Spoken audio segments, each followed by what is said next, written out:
17 kilometre आगे से हम लोगों ने लेफ़्ट साइड पर होना है। आगे भी हमारे एक ग्रीनरी से भरपूर वैली जो है हमें नज़र आ रही है सामने, और बहुत बड़ी वैली है। 4-5 गांव लग रहे हैं ऐसा नॉर्मल।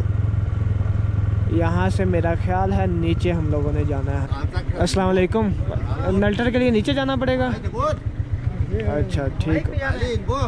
हाँ जी, हाँ जी। कितना टाइम लग जाएगा?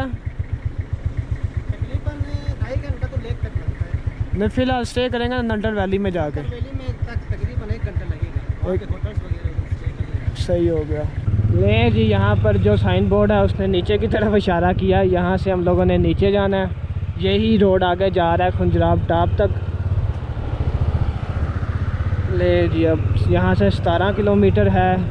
यहाँ पर पहले जो है वो नॉर्मल वैली आएगी नल्टर से पहले। मेरा ख्याल है यही नॉर्मल वैली है, यहाँ आगे होगी या